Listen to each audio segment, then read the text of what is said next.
ప్రజల విఘ్నాలు తొలగిపోయి ప్రజల సుఖశాంతులతో ఉండాలని కోరుతూ టీపీసీసీ ఆధ్వర్యంలో గాంధీ భవన్లో వినాయక చవితి వేడుకలు జరిగాయి. సందర్భంగా టీపీసీసీ ప్రెసిడెంట్ జగ్గారెడ్డి మాట్లాడుతూ రాష్ట్రంలో కాంగ్రెస్ ప్రభుత్వం గురించి వర్షాలు సంక్షేమంగా కురిసి ఎంతో కృషి చేస్తోందన్నారు. ఇక ముఖ్యమంత్రి రేవంత్ రెడ్డి, డిప్యూటీ సీఎం బట్టి విక్రమార్క, మంత్రులు, ఎమ్మెల్యేలు, ఎంపీలు, ఎమ్మెల్సీలు నిరంతరం పనిచేస్తున్నారన్నారు.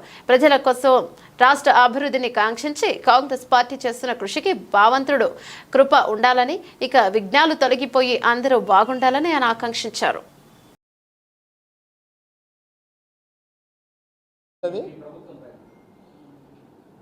ఇప్పుడు చర్చ ఎటో పోతున్నది.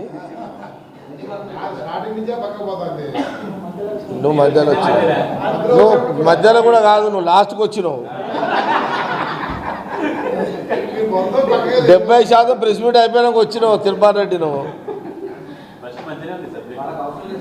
దయచేసి వినాయక చవితి పండుగ శుభాకాంక్షలు. ఈ రాష్ట్ర ప్రజలకు మళ్ళీ శుభాకాంక్షలు.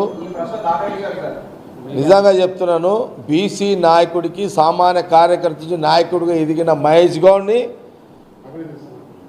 మరి మా నాయకురాలు, మా నాయకుడు రాహుల్ గాంధీ గారు, వారందరూ ఈరోజు ఒక మంచి సిగ్నల్ కాంగ్రెస్ అధిష్టానం ఇచ్చేసింది. కాంగ్రెస్లో కష్టపడ్డవాడికి ఏ రోజైనా ఇలాంటి అవకాశాలు వస్తాయి అనేదానికి మరొక్కసారి రుజువైంది తెలంగాణ గడ్డ మీద కాంగ్రెస్ పార్టీలో. మళ్ళా అంటే కష్టపడితే కాంగ్రెస్ కార్యకర్త ఏ నాటికైనా ఏమన్నా ఎలాంటి ఫలితమైనా వస్తుంది. అడిగితే కొందరికి వస్తుంది, అడగకపోయినా కొందరికి వస్తుంది. అది కాంగ్రెస్ రాజకీయాల్లో ఉన్నటువంటి అవకాశము. దాంట్లో మరొకసారి సోనియా గాంధీ, రాహుల్ గాంధీ, ఖార్గే గారి, ప్రియాంక గాంధీ గారి వారి నాయకత్వంలో మరొకసారి రుజువైంది. ఒక బీసీ నాయకుడు పిసిసి ప్రెసిడెంట్ మహేష్ గౌడ్ కావడం ఇది మరొకసారి రుజువైంది.